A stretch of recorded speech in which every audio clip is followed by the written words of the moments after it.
어떤 여성이 커피 택시를 타더니 기사에게 사정을 합니다. 빨리 좀 가달라고.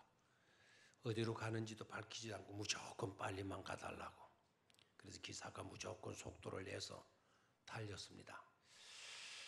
조금 가다가 기사가 도무지 어디로 이렇게 빨리 가셔야 되느냐고, 이유가 뭐냐고 그랬더니 저 뒤쪽에 지금 택시가 나를 잡으려고 달려오고 있습니다. 그러니까 기사가 사이드 미러로 떡 보니까 택시가 진짜 달려오거든요. 그래서 속도를 내가지고 또 달리기 시작합니다. 한참 달려도 택시가 계속 따라오니까 아주머니 뭘 잘못했는데 저 택시가 따라옵니까? 저 택시에 나쁜 사람이 타 있는 겁니까? 왜 이렇게 당신은 급히 도망을 가느냐고 그랬더니 택시에 탄 여성분이 대답합니다. 택시 값을 안 내고 내렸거든요. 그러다라는 거예요. 여러분, 우리는 항상 이렇게 우리가 잘못한 일로 늘 쫓기고 사는 삶은 아닙니까? 늘 쫓겨요. 일에 쫓기고 문제에 쫓기고 이렇게 쫓기는 삶을 살고 있지는 않습니까? 살면서 정말 중요한 게 한두 가지가 아니죠. 무엇을 해야 하고 어떤 사람이 돼야 되나, 내 짧은 인생 무슨 일 하다가 가야 되나, 참 한두 가지 중요한 문제가 아닙니다. 한두 가지가 아니죠. 그래서 늘 질문하며 살 수밖에 없어요. 질문하는 것도 중요하지만 그 질문에 대한 분명한 해답을 갖고 사는 것도 중요하겠죠. 이스라엘 사람들은 어릴 때부터 질문하는 것을 가르친대요. 그래서 아이들이 항상 질문하게 만든답니다. 만약에 어떤 문제를 가지고 아이가 와서 엄마 이게 뭐예요? 라고 물으면 우리 같으면 그건 뭐야? 그건 저거야? 이런 식으로 대답을 해 주는데 이스라엘 그 어머니들은 그렇게 해주지 않고 그건 너는 뭐라고 생각하니? 너는 그걸 어떻게 생각하니? 항상 역질문을 한다라는 거예요. 이게 중요하죠. 인의 대답을 가르쳐 주게 되면 더 이상 사고하지 않는다는 겁니다. 아, 그렇구나 하고 이제 사고는 멈춘다는 거예요. 그런데 역질문을 하게 되면 계속 아이는 사고하게 되어진다라는 거죠. 그래서 히브리 교육은 굉장히 수준 있는 교육이다 이렇게 말들을 합니다. 릭 워렌 목사님이라고 미국 유명한 목사님 계시잖아요.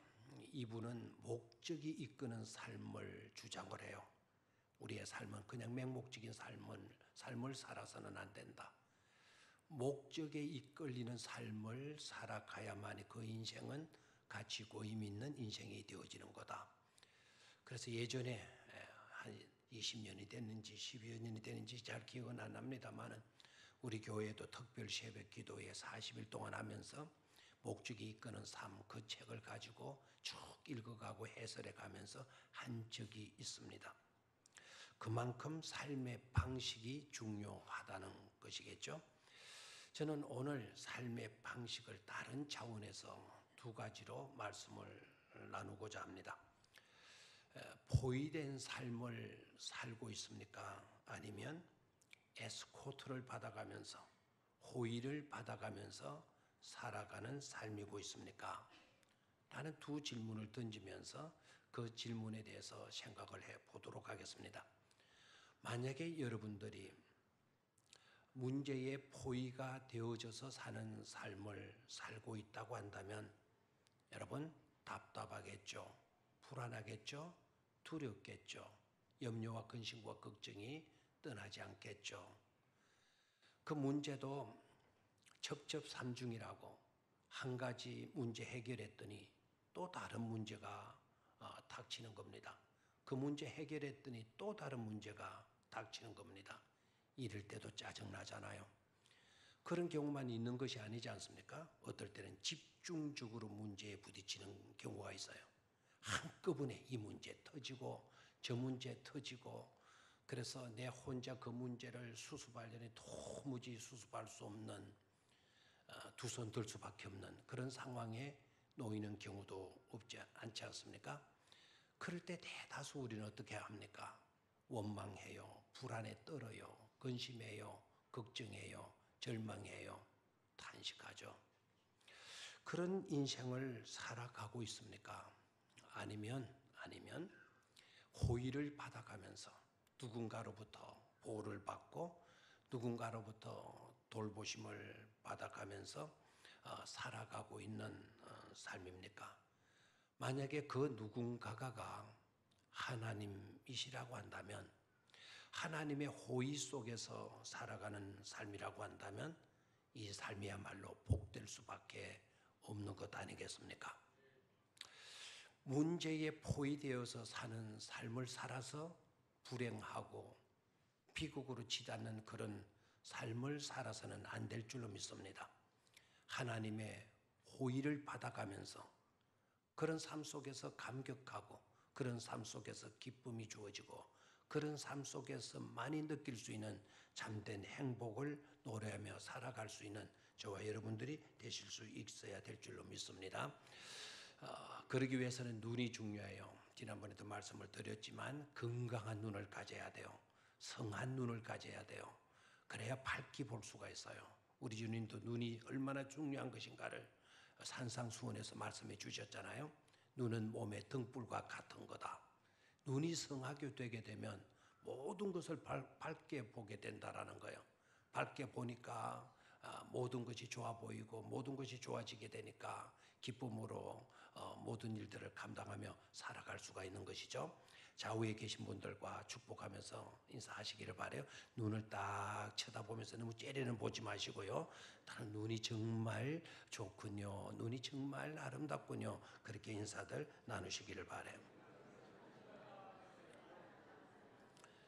자, 첫 번째로 성한 눈 가지고 우리의 현 주소 어디입니까? 확인해 봐야 되겠는데, 혹시나 온갖 문제들에 완전 포위된 상태에 우리가 놓여 있지는 않느냐는 거죠.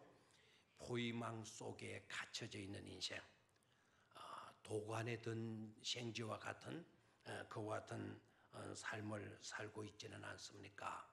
라는 겁니다. 오늘 본문 속에 세 사람 등장하는데 더 이상 등장도 하지만 중요한 인물 세 사람을 중심으로 해서 말씀을 나누도록 하겠어요.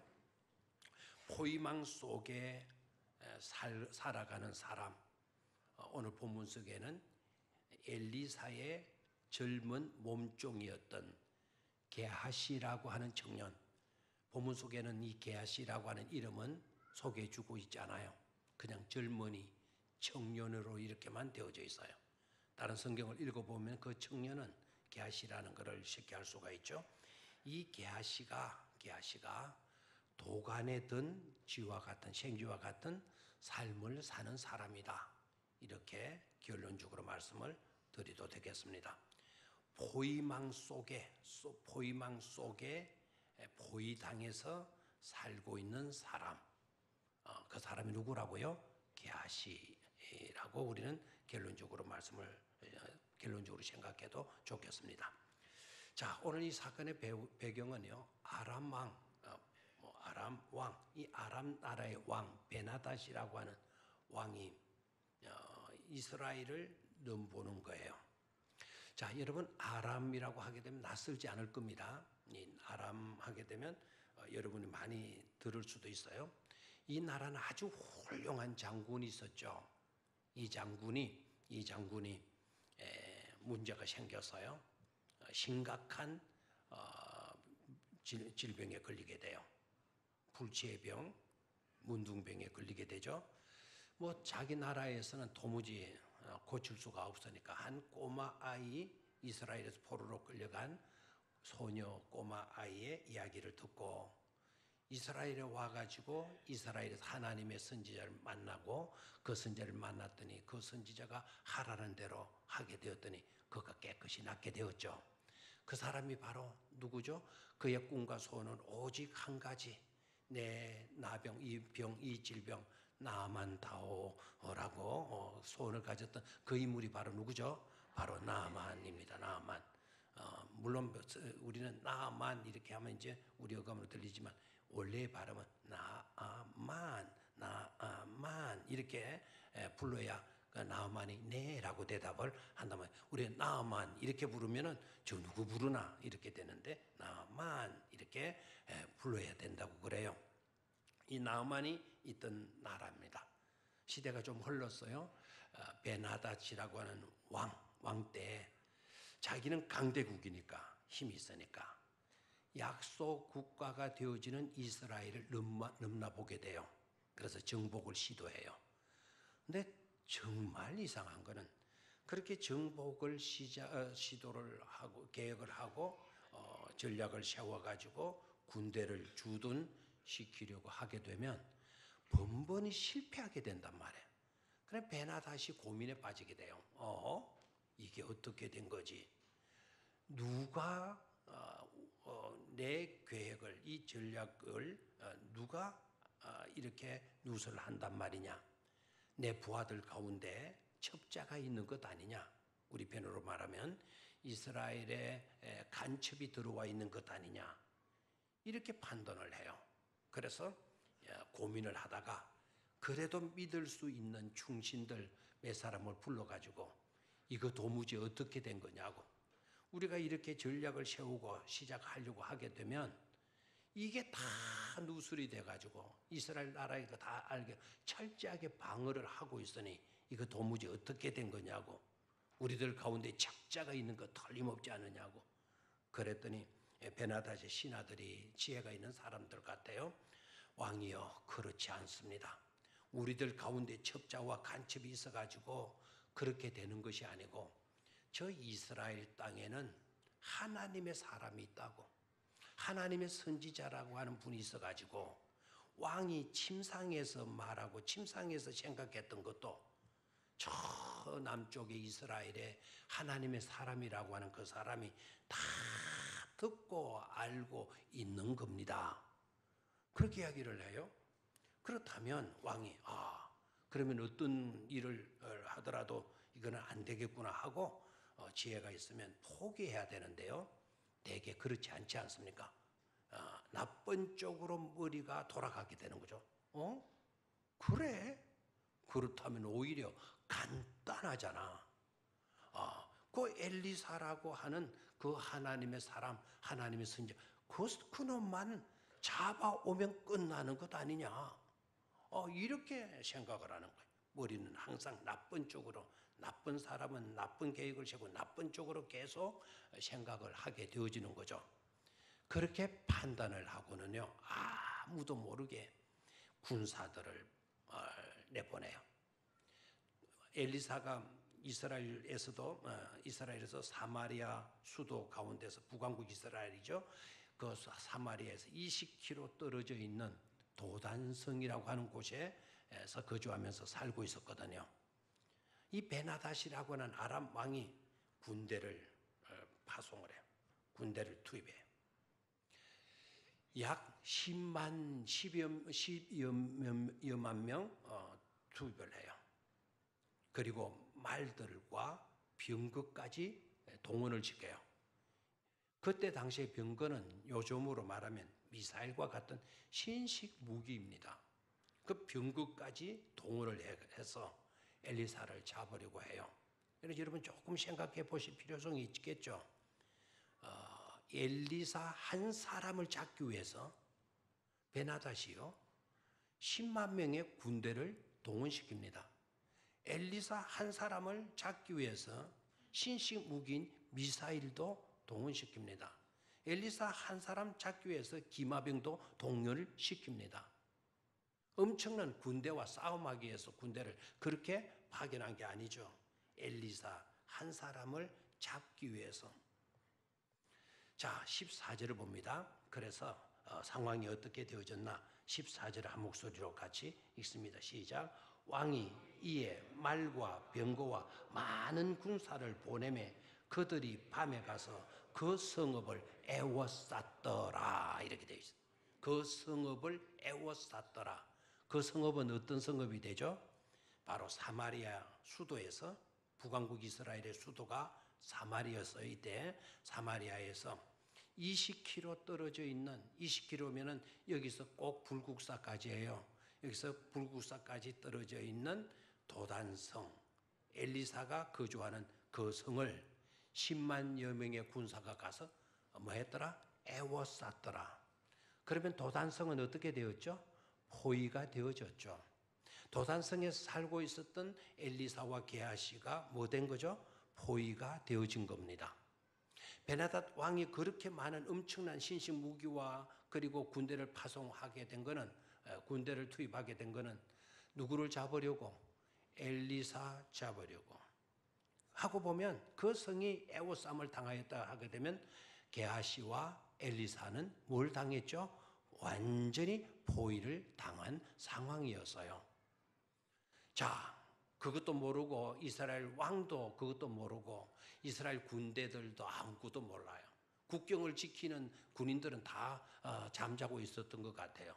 10만 명의 군이 이동해가지고 도단성을 포위하고 있는데도 아무도 몰랐다니까요. 아침에 게하시가 딱 일어나가지고 이제 선지자를 섬겨야 되니까 물도 길러와야 되고 밥도 지어야 되고 해야 되잖아요. 아침에 딱 나가보니까 세상에 이게 뭡니까? 뭔가가 움직이고 수근거리고 하는데 이게 군사들이란 말이에요. 개미떼처럼 벌떼처럼 와가지고 애워싸 있는 것을 보게 돼요. 창 부딪히는 소리, 칼 부딪히는 소리도, 말 울음소리도 잉잉 말 울음소리도 막 들리게 되고요. 그러니까 게하시가 기겁을 하는 거죠. 풍지박산 되어지지 않겠어요? 전신이 혼미해졌겠죠. 놀래 자빠지는 것 아니겠어요? 그래서 엘리사에게 달려가가지고 보고를 해요. 보고도 상황을 정확하게 말하는 게 아니에요. 내 주여, 우리가 어찌하오리까 탄식하게 되죠. 자, 그 말을 한번 또 우리가 읽어봐야 되겠어요? 15절입니다. 시작. 하나님의 사람의 사환이 일찍이 일어나서 나가보니 군사와 말과 병거가 성읍을 애워쌌는지라. 그의 사환이 엘리사에게 말하되 내 주여 우리가 어찌하리까 하니 Oh Lord, what shall we do? 우리가 뭘 해야 되느냐? 이럴 때 어떻게 했으면 좋겠느냐? 이럴 때 자, 정확하게 상황을 이야기하고 이렇게 해야 되는데 큰일 났다고 완전히 도단성이 포위가 되어져 있으니까 그 포위된 상황 가운데 엘리사가 있고 게하시가 있게 되어 있잖아요. 그러니까 게하시가 포위망 속에서 탄식하는 거예요. 자, 우리는 두 가지밖에 아니다. 포로로 끌려가는 것 아니면 우리는 죽임을 당하는 거다. 여기서 죽는 것이다. 우리는 이제 끝장났다. 탄식하게 되는 거죠. 이렇게 문제에 포위되어졌을 경우에 온갖 여러 가지 문제에 포위되어지는 경우에 게하시처럼 탄식하죠. 절망하죠. 불만하죠. 두려워 떨겠죠. 불안할 수밖에 없죠. 당연히 그렇지 않겠어요. 사람인지라 떨 수밖에 없지 않겠어요. 그러나 여기에서 우리는 생각할 수 있어야 돼요. 문제에 애워싸움을 당하였을 때 나의 삶의 방식이 고작 그 정도였다고 한다면 우리는 일반 사람에 지나지 않는다는 거예요. 사람이니까 게하시처럼 불안에 떨게 되고 절망하고 탄식하는 거 당연한 거지. 그렇게 문제에 외워서 완전히 포위가 되어졌는데 평안할 사람이 누가 있겠어? 물론 사람이니까 그럴 수도 있겠습니다. 그러나 신앙적 대답은 아닙니다. 믿음의 대답은 아니라는 것입니다. 게하시는 지금 하나님을 믿는 사람이고 하나님의 사람을 모시고 있는 사람이긴 하지만 그 속에 믿음이 없어요. 하나님의 군대를 보지 못하고 있는 거예요. 똑같은 상황 속에 놓여 있는 엘리사는 조금 있다가 보겠지만 문제를 달리 봅니다. 문제에 애워싸움을 당한 저와 여러분들, 이 게하시가 남의 이야기는 아닐 수도 있잖아요. 혹시 우리들의 이야기일 수도 있잖아요. 한두 가지 이보다도 큰 문제도 아닌데 그 문제가 생기게 되면 그 문제에 집착해서 식욕을 잃어버리고 얼굴 인상 써가면서 얼마든지 좋은 일도 있을 수 있겠구만 그런 일들은 온데간데 없고 한숨이 푹푹 쉬고 있는 그런 경우들이 없잖아. 우리들에게 있지 않습니까? 포위 속에 있는 게하시, 포위망 속에 갇혀서 두려움에 떨고 절망하고 탄식하고 있는 그 게하시, 우리들의 모습이 아니기를 주의 이름으로 축원합니다. 믿음 없는 사람의 모습은 될지언정 믿음의 사람의 모습은 그러해서는 안 될 줄로 믿습니다. 그런 곳에서 우리는 엑소더스 할 수 있어야 된다라는 거예요. 포위망 속에 우리가 완전히 에워싸움을 당하고 포위되었다 할지라도 불안에 뜨는 것에서 엑소더스하고 한숨 쉬고 탄식하는 것에서도 엑소더스 할 수 있어야 될 줄로 믿습니다. 자, 두 번째로 생각하겠어요. 두 번째, 우리들의 현 주소가 어떠하냐. 자, 두 번째 우리가 생각을 해야 될 것은 호의해 주시는 분 가운데 에스코트를 받고 있는 거예요. 에스코트를 받고 있는 그 문제들 속에 있지만 에스코트를 받고 있는 호위망 속에 거하는 자들이고 있습니까? 라는 겁니다. 똑같은 조건과 환경과 상황 속에 엘리사도 있었고 게하시도 있었어요. 엘리사의 상황이 달랐고 게하시의 상황이 다른 것 아닙니다. 아람 군대가 와서 도단성을 완전히 에워싸고 포위하고 있었기 때문에 그 속에 엘리사도 있었고 그 속에 게하시도 있었어요. 똑같은 상황이에요. 근데 한 사람은 탄식해요. 한 사람은 절망해요. 한숨 쉬어요. 큰일 났다고 두려워 떨고 있어요. 똑같은 상황 속에 있었던 엘리사는 어떠하냐는 거예요. 엘리사는 여유가 있네요. 엘리사는 두려워 떠는 모습이 아니네요. 오히려 예수는 그 엘리사는 평안하고 있어요. 오히려 엘리사에게는 여유만만하고 있는 것을 보게 됩니다. 이유가 뭡니까? 그 이유가 어디에 있는 겁니까? 자, 다시 성경으로 가서 보도록 하겠어요. 16절입니다. 16절. 포위에 갇혀서 애워싸움을 당해서 절망하고 큰일 났다고 우리가 어찌해야 되겠느냐고 절망하는 탄식하는 게하시에 비하여서 16절. 똑같은 상황 속에 있었던 엘리사의 모습을 봅니다. 엘리사가 뭐라고 이야기하죠? 두려워하지 말라. 우리와 함께한 자가 그들과 함께한 자보다 많으니라 하고, 다시 한번 시작. 대답하되 두려워하지 말라. 우리와 함께한 자가 그들과 함께한 자보다 많으니라.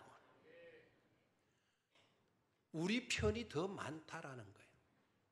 저 적군 베나닥과 함께하는 저 군대 숫자보다도, 저들 편보다도 누구 편이 더 많다? 우리 편이 더 많다. 이렇게 말을 하는 거예요. 그래 게하시가 듣게 되면 이게 믿어질 소리입니까? 아니 주인님, 나 이제까지 주인님 모시고 살아오면서 나름대로 긍지도 갖고 살아왔는데 도무지 주인님 이러시면 됩니까? 아니 우리 둘밖에 없는데 무슨 우리 편이 많다고 그런 소리나 하십니까? 이거 정신 있는 소리입니까? 아마 막 인상을 쓰면서 큰 소리로 막 양 이가에 막 거품을 먹어먹하면서 막 대들고 따지고 하지 않았겠어요? 도대체 정신이 있는 소리냐고. 우리는 둘밖에 없는데 저 밑에 보세요. 저 아람 군대 보세요. 저게 삐쭉 솟아있는 건 저건 병거 아닙니까? 병거. 저 말소리 들어보세요. 저 숫자보다도 우리 군대가 많다고요? 말이라도 되는 소리냐고요? 그런다고 나더러 두려워하지 말라고요? Don't afraid. 두려워하지 말라고요? 다른 데 가서 그 소리 하다. 지금 이 상황에서는 해서는 안 되지 않냐고. 우리 엘리사는 뭐라 그래요? 엘리사는 두려워하지 말거라. 우리와 함께하는 자가 저들과 함께하는 자들보다 훨씬 더 수가 많다. Those who are with us, 우리와 함께하는 자. more than those who are with them, 그들과 함께하는 사람들보다도 우리와 함께하는 사람들의 숫자가 훨씬 더 많다 말을 해. 똑같은 상황에 놓여 있는데 한 사람은 불안에 떨고 절망하고 탄식해요. 똑같은 상황 속에 놓여 있는데 하나님의 사람 선지자는 우리 편이 더 많다. 걱정 안 해도 된다. 겁먹지 않아도 된다. 이렇게 말하고 있어요. 자, 여기서 차이는 뭡니까? 정말 게하시의 말대로 엘리사가 지금 정신이 나간 겁니까? 제정신이 아닌 헛소리나 지금 짓거리고 있는 것입니까? 자, 다음 상황을 보도록 하겠습니다. 17절. 우리 편이 더 많다라고 이야기하니까 게하시가 들어먹지를 못하겠죠? 17절. 그러니까 엘리사가 하는 일이 뭡니까? 기도하여 이르되 여호와여 원하건대 그의 눈을 열어서 보게 하옵소서 하니 여호와께서 그 청년의 눈을 여심해 그가 보니 불말과 불병거가 산에 가득하여 엘리사를 둘러쌌더라 말씀하고 있어요. 누가 함께하고 있어요? 하늘의 천군 천사가 함께해 주고 있는 겁니다. 저들은 병거를 가지고 말을 몰고 왔지만 엘리사와 함께해 주고 있는, 엘리사를 에스코트 호위해 주고 있는 하늘 군대는 불병거를 가지고 불말과 불병거를 동원하고 있는 것을 보여주고 있어요. 여기서 바로 문제는 바로 뭡니까? 문제에 포위된 삶을 살고 있느냐, 에스코트를 받고 있는 호위망 속에서 살아가고 있느냐, 중요한 질문이 아닐 수가 없는 줄로 믿습니다. 우리는 게하시 쪽에 가깝고 있죠. 솔직히 그죠? 하나님을 믿고 있어요. 하나님이 내 속에 거하시고 계세요. 그럼에도 불구하고 그 하나님은 문제를 만나게 되면 온데간데 없어져 버리고 말아요. 그리고 문제만 크게 보이는 거예요. 저들의 숫자만 보이는 거예요. 문제의 양이 보이고 문제의 크기만 보이게 되어지는 겁니다. 그래서 예수를 믿으면서도 한숨 쉬고 탄식하고 걱정하고 온갖 탄식 다 하고 살아가잖아요. 그런 삶을 살고 있다면 예수님을 헛믿고 있는 것임을 깨달아야 돼요. 우리와 함께 하시는 하나님의 군대를 보지 못하고 있으니까 그렇게 걱정에 사로잡혀 포위되어서 살 수밖에 없는 것이죠. 그것이 바로 불행이고 비극 아니겠습니까? 저와 여러분들은 오늘 우리의 눈이 열려져야 될 줄로 믿습니다. 그래서 우리와 함께 하고 있는 하늘 군대를 볼 수 있는 그런 영안이 열린 삶을 살아야 될 줄로 믿습니다. 우리와 함께하는 사람이 많다 적다, 우리와 함께하는 자가 많다 적다, 수적으로도 많다 적다, 10만 명의 군인들 문제가 아니라는 거죠. 하늘의 천군 천사가 10만 명만 되겠어요? 수적인 면에 있어도 우위적인 겁니다. 그리고 질적인 면에서는 어떻습니까? 세상의 무기, 땅의 무기 그 수준하고 세상 군대 수준하고 하늘나라의 수준, 불말과 불병거의 수준하고 천군 천사의 수준하고 같을 수가 있겠어요? 모든 면에 믿음으로 보게 되면 우리가 우위에 있는 것임을 깨달을 수가 있는 줄로 믿습니다. 하나님이 우리와 함께 하신다. 천군 천사가 동원되지 아니한다 하더라도 하나님이 우리의 하나님만 되셔도 그 어떤 문제에서도 우리는 자유로울 수가 있는 줄로 믿습니다. 하나님 한 분만으로도 족하잖아요. 그런데 하나님은 하나님만으로도 얼마든지 족하신데도 불구하고 예수 그리스도를 이 땅에 보내주셨죠. 주님께서 오셔서 우리에게 마지막으로 하신 말씀이 뭡니까? 걱정하지 말아라, 두려워하지 말아라. 내가 세상 끝날까지 항상 너와 함께 있으리라고 말씀해 주시잖아요. 어디 그뿐입니까? 내가 가게 되게 되면 보혜사를 너에게 보내주겠다. 그가 너를 가르쳐주고 너에게 은혜주고 너를 지키고 너를 보호하여 주는 역할을 감당하게 되어질 것이다 말씀해 주시잖아요. 우리는 그런 은혜 속에 그런 호위함을 받는 그런 호위망 속에, 포위망이 아니고 호위망 속에 에스코트 받아가면서 살아갈 수 있는 존재임을 분명히 확신하고 믿을 수 있게 되기를 주의 이름으로 축원합니다.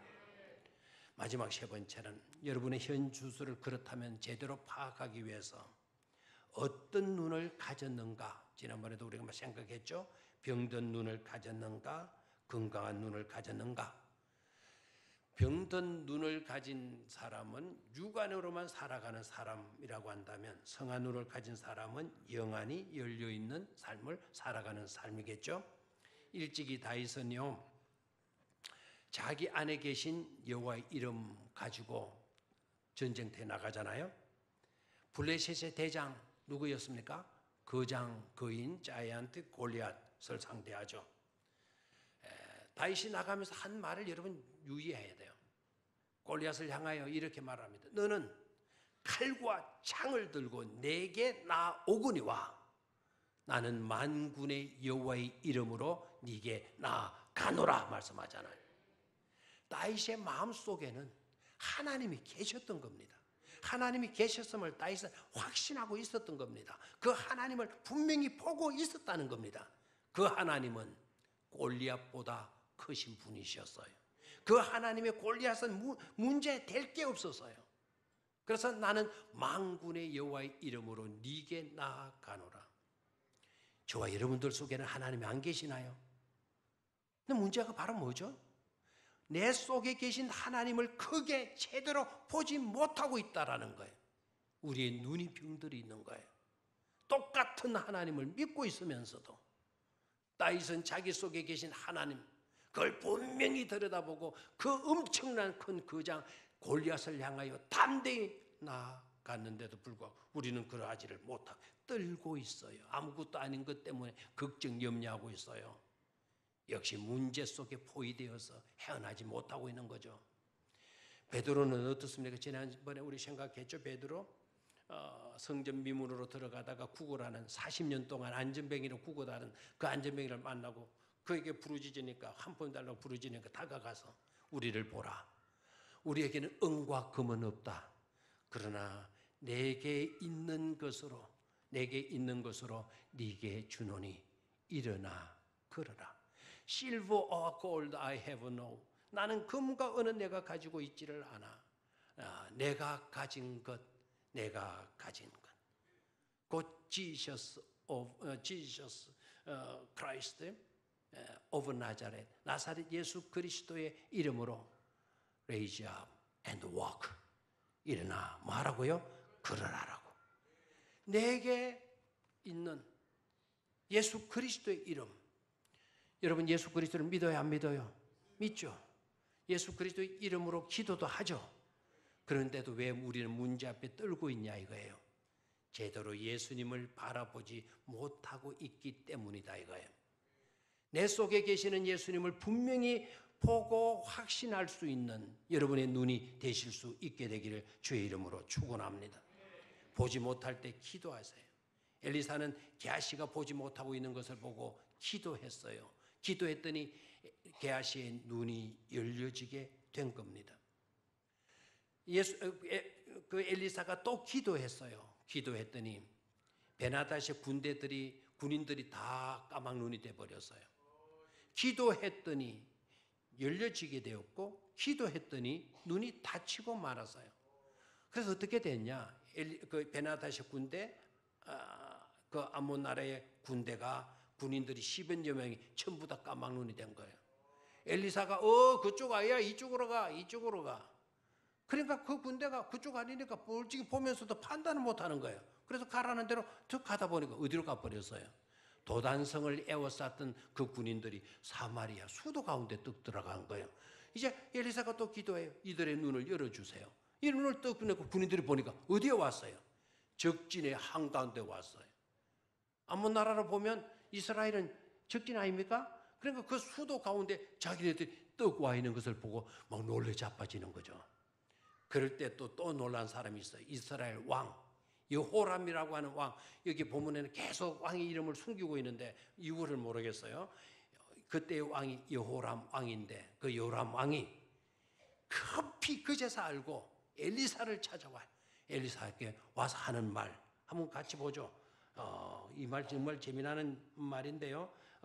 엘리사 찾아와서 엘리사에게 한 말 21절입니다. 시작. 이스라엘 왕이 그들을 보고 엘리사에게 이르되 내 아버지여 내가 치리이까 내가 치리이까. 누가 이렇게 말을 해요?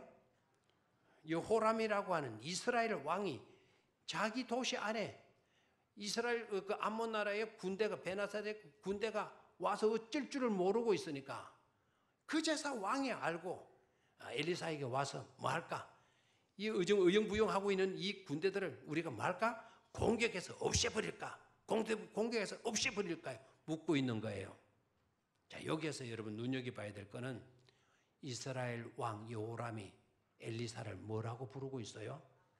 내 아버지요. 엘리사가 왕의 아버지입니까? 엘리사의 영역이에요, 이게. 영적인 아버지란 뜻이죠. 자기는 통치자 왕으로 있으면서 이렇게 할 수가 없는 거예요.